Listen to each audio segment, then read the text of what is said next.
दोस्तों एक ऐसे राजा जिन्हें भगवान शिव ने अपने कंधे पर बैठाया था। ये बात 500 साल पहले की है। गढ़वाल में एक बेहद प्रतापी, पराक्रमी और धार्मिक प्रवृत्ति वाले राजा ने राजगद्दी संभाली।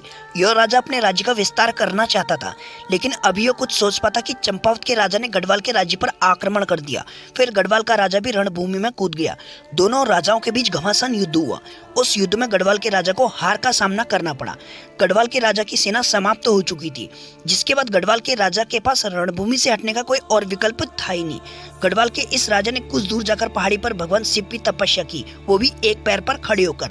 राजा की तपस्या देखकर भगवान शिव बहुत प्रसन्न हुए, जिसके बाद भगवान शिव ने भैरव के रूप में राजा को दर्शन दिए। जिसके बाद भगवान शिव ने राजा से कहा, आओ मेरे कंधे पर बैठ जाओ। जिसके बाद राजा भगवान शिव के कंधे पर बैठ गया। जिसके बाद भगवान शिव ने अपना आकार बढ़ाना शुरू कर दिया।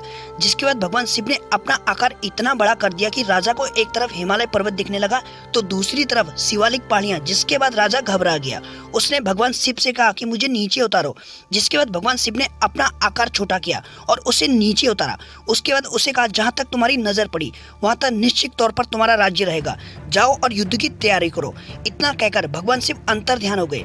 गढ़वाल की किंवदंती के अनुसार यह राजा कोई और नहीं, पवार वंश के 37वें राजा राजा अजयपाल के बारे में प्रचलित कहानी है। दोस्तों कहा जाता है जिसके बाद राजा अजयपाल ने अपनी सेना एकत्रित की, फिर चंपावत की सेना पर आक्रमण किया।